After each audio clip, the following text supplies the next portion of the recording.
സീതേ, ലക്ഷ്മണ, നമ്മൾ വിന്ധ്യപർവ്വതവും കഴിഞ്ഞ് അതിന്റെ അതിർത്തിയിലെത്തിയിരിക്കുകയാണ്. ഇനി ദണ്ഡകാരണ്യം എവിടെയാണെന്നുള്ളത് വനത്തിൽ വസിക്കുന്ന മുനിവര്യന്മാർ, അവരെ ആരെങ്കിലും കണ്ടാൽ അവരോട് ചോദിക്കാം. വരൂ.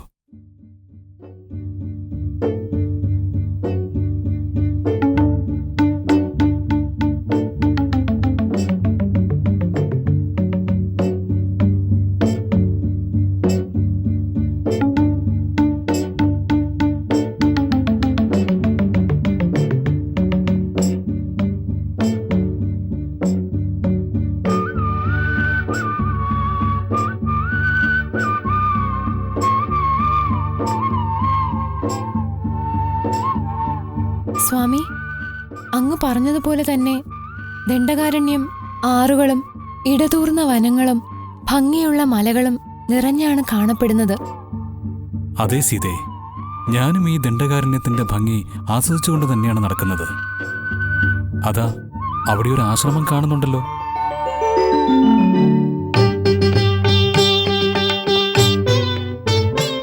സ്വാമി, ഏകാന്തമായി കാണപ്പെടുന്ന ആ ആശ്രമം ആരുടേതായിരിക്കും?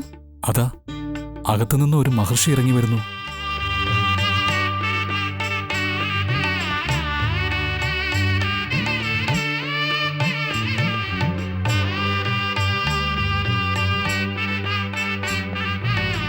മഹാത്മാവായ ഋഷിവര്യനും നന്മയുടെ രൂപമായ ഋഷിപത്നി ദേവിക്കും ഞങ്ങളുടെ വിനീതമായ പ്രണാമം.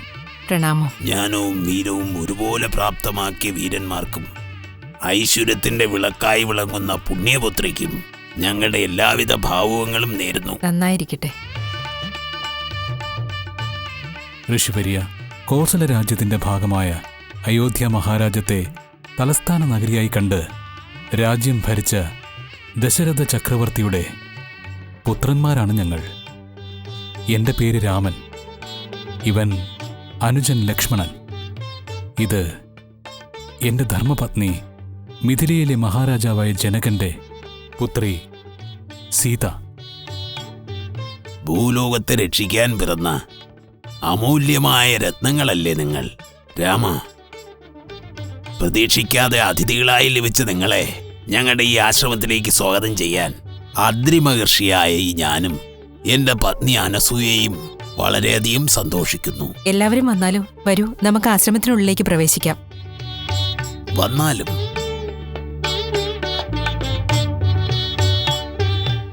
വന്നാലും കുമാര,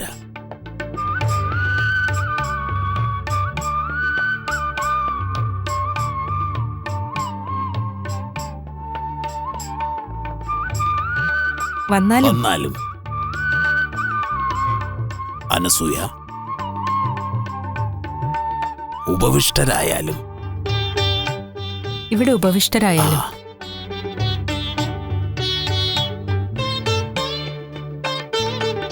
സീതേ, രാമ, നിന്നെ ഞാൻ കണ്ടുമുട്ടിയത് ഇന്നാണ്. എന്നിരുന്നാലും നിന്റെ ചരിത്രം എന്താണെന്ന് എനിക്ക് മുന്നേ തന്നെ അറിയാം. നിന്റെ ഈ പാദങ്ങൾ പതിയാനായി എന്റെ ഈ ആശ്രമം എന്തു പുണ്യമാണോ ചെയ്തത്.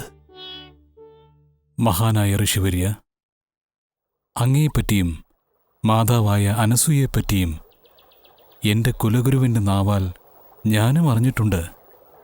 കാമം, തിടുക്കം, മയക്കം, അങ്ങനെയുള്ള 3 ആഗ്രഹങ്ങളെയും തോൽപ്പിച്ച് ഭഗവാൻ എന്നർത്ഥമാക്കുന്ന അകരം എന്ന അക്ഷരത്തിൽ തന്നെ പേരിന്റെ ആദ്യ അക്ഷരമാക്കിയ അത്രി മഹർഷി എന്ന് പേരുകെട്ട ആളല്ലേ അങ്ങ്? തന്റെ പവിത്രതയുടെ മഹിമ കൊണ്ട് ആ ത്രിമൂർത്തികളെ തന്നെ കുട്ടികളാക്കി തൊട്ടിലിൽ കിടത്തി താരാട്ടുപാടിയത് മാതാവ് അനസൂയയാണെന്ന കാര്യം എന്റെ പതി തന്നെ എന്നോട് പറഞ്ഞിട്ടുണ്ട്. സ്വാമി, അത്രയും മഹത്വമുള്ള അങ്ങയെ കണ്ടുമുട്ടിയതിൽ ഞങ്ങളല്ലയോ ഭാഗ്യം ചെയ്തിരിക്കേണ്ടത്? രാമ, തപശക്തിയാൽ ജ്ഞാനം പ്രാപ്തമാക്കിയവരാണ് ഞങ്ങൾ.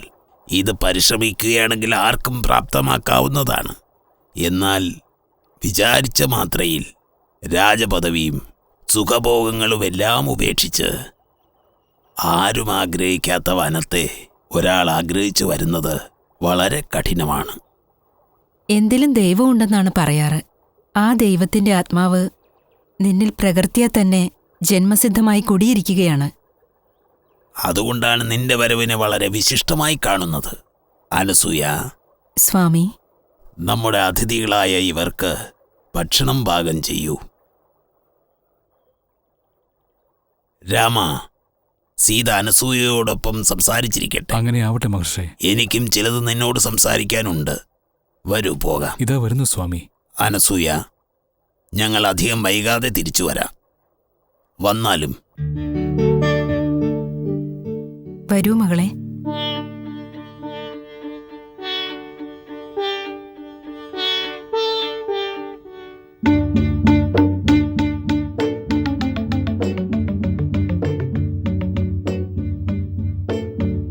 രാമ, ഈ വനത്തിൽ പലവിധത്തിലുള്ള മരങ്ങൾ, ചെടികൾ, വള്ളികൾ, മൂലികകൾ ധാരാളമായുണ്ടെങ്കിലും അവ ഓരോന്നിനെയും ഓരോരോ കാര്യങ്ങൾക്ക് ഉപയോഗപ്പെടുത്താനായിട്ടാണ് ദൈവം സൃഷ്ടിച്ചിരിക്കുന്നത്. അതുപോലെ തന്നെയാണ് ഓരോ ജീവനുകളെയും സൃഷ്ടിച്ച് വിധികളും അനുശാസിച്ചു വച്ചിരിക്കുന്നത്. പ്രത്യേകിച്ചും ഇവിടെ വളർന്നുകൊണ്ടിരിക്കുന്ന ചന്ദനമരങ്ങളുണ്ടല്ലോ, അത് സുഗന്ധത്തോടെ വളർന്ന് ഈ ലോകത്തിനു വേണ്ടി തേഞ്ഞില്ലാതാകുകയാണ്. നീ ആ രാജവൃക്ഷത്തെ പോലെയാണ്. ഉത്തമ ആത്മാവായ നിന്നെ ഈ ലോകത്തിന്റെ നന്മയ്ക്കായാണ് തിരഞ്ഞെടുത്തിരിക്കുന്നത്. അതിനുവേണ്ടിയാണ് നീ ഈ വനത്തിലേക്ക് വന്നിരിക്കുന്നത്. മഹാമുനെ, ഞാൻ വനത്തിലേക്ക് വന്നിരിക്കുന്നത് എന്റെ പിതാവിന്റെ കൽപ്പനയനുസരിച്ചാണ്. രാമ, ശ്രീമൻ നാരായണനായ നീ ധർമ്മത്തെ ധരണിയിലെങ്ങും പ്രാപ്തമാക്കുന്നതിനു വേണ്ടി എന്റെ ഉള്ളിൽ പ്രവേശിച്ച് ദത്താത്രേയനായി പുറത്തു വന്നു. ഇന്ന് ആ ധർമ്മത്തെ രക്ഷിക്കാനായി ദശരഥകുമാരനായി അവതരിച്ചിരിക്കുകയാണ്. പിതൃവാക്യ പരിപാലനമെന്നത് നിന്റെ മായയാൽ നീ തന്നെ സൃഷ്ടിച്ച നാടകമാണെന്നത് എനിക്ക് നന്നായിട്ടറിയാം. സ്വാമി, രാമ, അന്ന് നിന്നെ ഒരു പുത്രനായിട്ടാണ് ദർശിച്ചത്. ഇന്ന് നിന്നെ ഒരു മഹാനായിട്ടാണ് ദർശിക്കുന്നത്. ആ ഒരു ഭാഗ്യം ഇന്നത്തേതുപോലെ എന്നും എനിക്ക് സിദ്ധിക്കണേ എന്ന് അപേക്ഷിക്കുകയാണ്.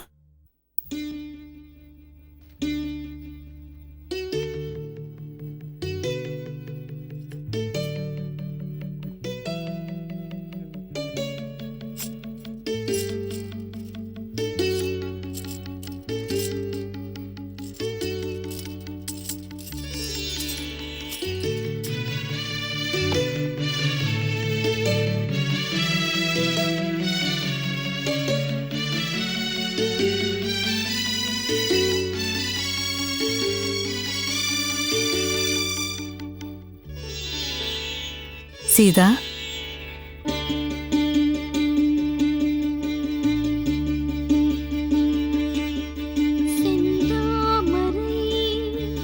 മലരിൽ വിജയലക്ഷ്മി, ജയലക്ഷ്മി, ഗജലക്ഷ്മി, ധൈര്യലക്ഷ്മി. സെന്താമരൈ മലരിൽ വിജയലക്ഷ്മി, ജയലക്ഷ്മി, ഗജലക്ഷ്മി, ധൈര്യലക്ഷ്മി. സന്താനധനധാന്യവിദ്യാലക്ഷ്മി, ജഗത്തിനിലെ അഷ്ടലക്ഷ്മി എന വിളങ്ങും മംഗലൻ സീർ മഹാലക്ഷ്മി കണവരോട് മറവുരിയിൽ സീതയെന വந்தாളെன்று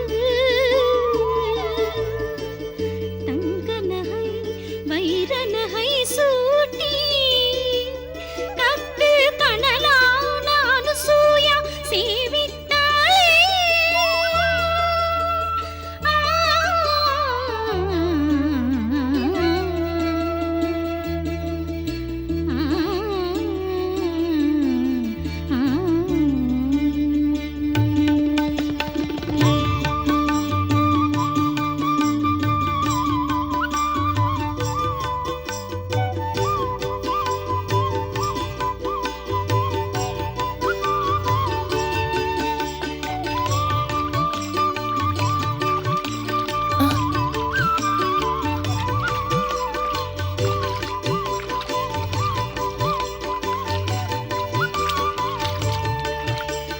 സീതേ, ഇപ്പോ നീ എത്രമാത്രം സുന്ദരിയായിരിക്കുന്നു എന്നറിയുമോ? അമ്മേ, വനവാസത്തിന് വന്ന എന്നെ എന്തിനാണ് ഇങ്ങനെ അലങ്കരിച്ചിരിക്കുന്നത്? വേറൊന്നും അല്ല സീതേ, ഭൂമിദേവിയുടെ പുത്രിയായി പിറന്ന നീ സാക്ഷാൽ മഹാലക്ഷ്മിയുടെ അംശമാണെന്ന് പലരും പറഞ്ഞ് ഞാൻ കേട്ടിട്ടുണ്ട്. അത്രയും അവതാര രൂപിണിയായ നീ മിഥിലയിൽ വിവാഹ മണ്ഡപത്തിൽ എങ്ങനെയാണ് ഇരുന്നതെന്ന് കാണാൻ ആകാംക്ഷയുണ്ടായിരുന്നു. അതുകൊണ്ടാണ് എന്റെ പക്കലുണ്ടായിരുന്ന ആടയാഭരണങ്ങൾ കൊണ്ട് നിന്നെ അലങ്കരിച്ചു നോക്കിയത്. സീതേ, നിന്റെ രൂപത്തിൽ ആ മഹാലക്ഷ്മിയെ തന്നെ ഞങ്ങളുടെ ഈ ആശ്രമത്തിൽ ദർശിച്ചുകൊണ്ടിരിക്കുകയാണ്. അമ്മേ, അവിടുന്ന് ഒരുപാട് എന്നെ അങ്ങ് പുകഴ്ത്തുകയാണ്. പുകഴ്ത്തിയതല്ല മകളെ, സത്യമാണ് ഞാൻ പറഞ്ഞത്. ആ, അതിരിക്കട്ടെ. മഹാനായ ഋഷിവര്യന്റെ പത്നിയായി ഈ ആരണ്യത്തിൽ വസിക്കുന്ന അമ്മയ്ക്ക് ഈ ആടയാഭരണങ്ങളൊക്കെ എങ്ങനെയാണ് ലഭിച്ചത്? മകളെ, ഞാൻ കർത്തമ പ്രജാപതി എന്ന മഹാരാജാവിന്റെ പുത്രിയാണ്. എന്റെ വിവാഹം നടക്കുന്ന സമയത്ത് ഞാൻ അണിഞ്ഞിരുന്ന ആഭരണങ്ങളാണിവ. എന്റെ പതിയോടൊപ്പം വന്ന് അദ്ദേഹത്തിന്റെ ആശ്രമജീവിതം ഞാനും ഉൾക്കൊണ്ടതിനാൽ ഇതൊന്നും അണിയാതെ പേടകത്തിൽ വച്ചിരിക്കുകയായിരുന്നു. സീത, നീ ഞങ്ങളുടെ ആശ്രമത്തിൽ വന്നതിന്റെ അടയാളമായിട്ട് ഈ ആഭരണങ്ങളെല്ലാം നിനക്ക് സ്നേഹസമ്മാനമായി തരികയാണ്. എന്റെ സ്നേഹനിധിയായ പുത്രി, ഈ ആഭരണങ്ങളെല്ലാം നീ അണിയുമ്പോൾ അതിന്റെ മാറ്റു കൂടുകയാണ്.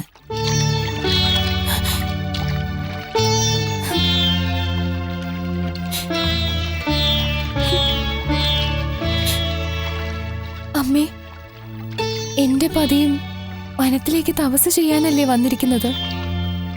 അങ്ങനെയുള്ളപ്പോൾ ഇവയെല്ലാം തന്നെ ഞാൻ എങ്ങനെയാണ് അണിയുന്നത്? സീതേ, കുടുംബമായിട്ടും താപസ ജീവിതം മുന്നോട്ട് നയിക്കാം. എന്നിട്ടും രാമൻ പിതാവിന്റെ വാക്കുകേട്ട് വനത്തിലേക്ക് വന്നു എന്നതല്ലാതെ ബ്രഹ്മചാരിയായ ഒരു മുനിയുമല്ല, മുറപ്രകാരം സന്യാസം സ്വീകരിച്ചവനുമല്ല. ആയതിനാൽ നീ ഇവയെല്ലാം ഇങ്ങനെ അണിയുന്നതിൽ യാതൊരു തെറ്റുമില്ല. സീത, നിന്നെ ഈ രൂപത്തിൽ ചിന്തിച്ചായിരിക്കില്ലേ നിന്റെ മാതാവ് നിന്നെ സ്നേഹത്തോടെ വളർത്തിയത്?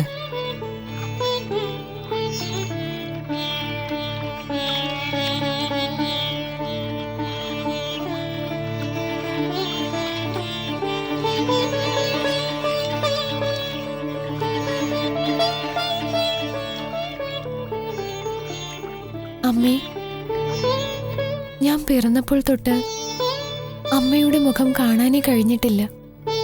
മിഥില രാജാവിന്റെ മകളായി വളർന്ന അയോധ്യ ചക്രവർത്തിയുടെ മരുമകളായ എനിക്ക് പതിയോട് പെരുമാറേണ്ട രീതിയെക്കുറിച്ചൊന്നും ആരും പറഞ്ഞു തന്നിട്ടില്ല. എന്റെ ഭാവനയ്ക്കനുസരിച്ചാണ് ഇതുവരെ അദ്ദേഹത്തോടൊപ്പം ഞാൻ ജീവിച്ചുകൊണ്ടിരിക്കുന്നത്. നിന്റെ ഈ മികവുറ്റ കഴിവിനെ ഞാൻ അഭിനന്ദിക്കുകയാണ് സീതേ. എന്നാലും നാരിയായി പിറന്ന് ദാമ്പത്യത്തിലേക്ക് കാലെടുത്ത് വയ്ക്കുന്ന ഒരുവൾ തന്റെ മാതാവിനോട് ഇതിനെക്കുറിച്ച് ചോദിച്ചറിയേണ്ടത് അത്യാവശ്യമാണ്. ആയതിനാൽ ഞാൻ തന്നെ നിനക്കത് പറഞ്ഞു തരാം.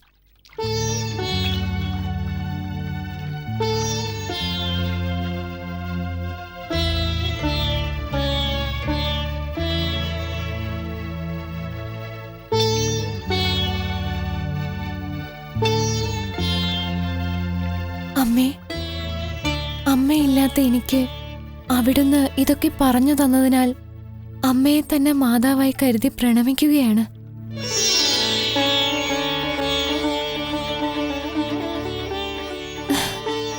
ആൽമരം പോലെ വളർന്ന് വേരുകൾ പോലെ അറിവ് നേടി നന്നായി ജീവിച്ച് സന്തതി പരമ്പരകളോടെ ദീർഘകാലം വാഴട്ടെ. അമ്മേ, സീതേ, അനസൂയ,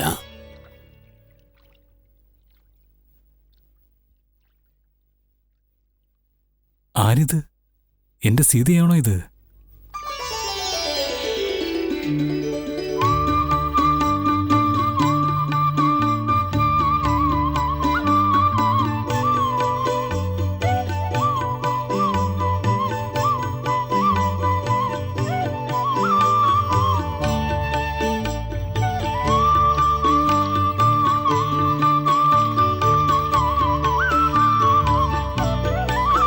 സീതേ, എന്താണിത്? ഞാൻ അയോധ്യയിൽ നിൽക്കുകയാണോ അതോ അത്രി മഹർഷിയുടെ ആശ്രമത്തിലാണോ നിൽക്കുന്നത്? എന്റെ കണ്ണുകളെ എനിക്ക് തന്നെ വിശ്വസിക്കാൻ കഴിയുന്നില്ല. രാമ, എന്റെ അരുമ മകൾക്ക് ഞാൻ അണിഞ്ഞിരുന്ന ആഭരണങ്ങൾ ഞാൻ സ്നേഹത്തോടെ അണിയിച്ചതാണ്. അവൾ എപ്പോഴൊക്കെ ആഗ്രഹിക്കുന്നുവോ അപ്പോഴെല്ലാം അണിഞ്ഞുകൊള്ളുവാൻ നീ തീർച്ചയായിട്ടും അനുവാദം കൊടുക്കണം. മാതാവിന്റെ ആഗ്രഹം ഞാൻ നിരസിക്കുമോ?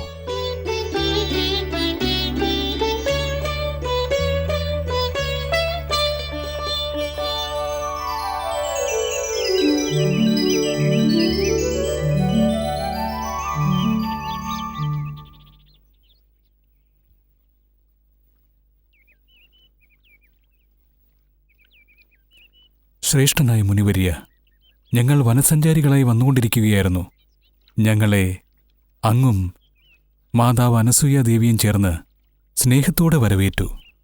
അങ്ങയുടെ ആശ്രമത്തിലേക്ക് വളരെ സ്നേഹത്തോടെ വിളിച്ച് സ്വന്തം മാതാപിതാക്കളെപ്പോലെ വളരെയധികം സ്നേഹം തന്നു. ഇത് ഞങ്ങൾ ഒരിക്കലും മറക്കുകയില്ല. ഇനി ഞങ്ങൾക്ക് ദണ്ഡകാരണ്യത്തിലേക്ക് പോകേണ്ടതുണ്ട്. അതിന് അങ്ങാണ് മാർഗദർശനം നൽകേണ്ടത്. രാമ, ബിന്ദിയം ശൈവലം എന്നീ 2 മലകൾക്കിടയിലുള്ള പകുതിയെയാണ് ദണ്ഡകാരണ്യം എന്ന് വിളിക്കുന്നത്. ആ വനത്തിന് സമീപമുള്ള അതിർത്തിയുടെ പകുതികളിൽ ചെറിയ ഗ്രാമങ്ങളുമുണ്ട്. അവിടെ ഒരുപാട് ജനങ്ങൾ ജീവിക്കുന്നുമുണ്ട്. ആയതിനാൽ അതിനെ ജനസ്ഥാനമെന്നാണ് വിളിക്കുന്നത്. ആ കൊച്ചു ഗ്രാമങ്ങളെല്ലാം ചേർത്ത് ഒരു രാജ്യമാക്കി മാറ്റിക്കൊണ്ട് ലങ്കാപുരി രാജാവ് രാവണന്റെ കൂടപ്പിറപ്പുകളുടെ പുത്രന്മാരായ കരൻ, ദൂഷണൻ, തിരിസിരൻ മുതലായവർ ഭരിച്ചുകൊണ്ടിരിക്കുകയാണ്. നിങ്ങൾ ആ പകുതിയിലേക്ക് പോകേണ്ട, ദണ്ഡകാരണ്യത്തിൽ തന്നെ തങ്ങിയാൽ മതി. അതെ, ദണ്ഡകാരണ്യത്തിൽ ധാരാളം മുനിവര്യന്മാർ വസിക്കുന്നുണ്ട്. അവർ നിങ്ങൾക്ക് സഹായമായിരിക്കും. നീയും അവരെ ആദരിച്ചും സഹായിച്ചും നിന്റെ തപസ് തുടർന്നാലും. അങ്ങയുടെ ഹിതം പോലെ സ്വാമി, ഞങ്ങൾ പോയി വരാം. നിങ്ങളുടെ വീരോചിത തീഷ്ണമായ ജീവിതം നാളെ ലോകമെന്നും വാഴ്ത്തുമാറാകട്ടെ. പോയി വന്നാലും. സീതേ, അമ്മേ, ഞങ്ങൾ പോയി വരാം. സീത, ഒരു സമയത്ത് ഗംഗാദേവിക്ക് എന്റെ 1 വർഷത്തെ താപസ ജീവിതം ദാനമായിട്ട് കൊടുത്തു. ഇപ്പോഴാണെങ്കിൽ എന്റെ സ്നേഹമെല്ലാം എന്റെ ആഭരണങ്ങളിൽ അടക്കി നിനക്ക് സ്നേഹനിധിയായി തരികയാണ്. ഞാനീ തരുന്ന സമ്മാനം നിനക്ക് തക്ക സമയത്ത് ഉപകാരപ്പെടും. പോയി വരൂ പുത്രി.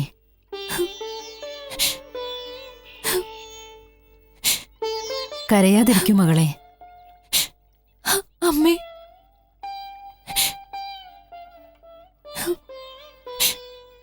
പോയിട്ട് വരാം അമ്മേ. ശരി മകളെ. മുനിവരിയ, മാതേ, ഞങ്ങൾ പോയി വരാം. മംഗളം ഭവിക്കട്ടെ. പോയി വന്നാലും.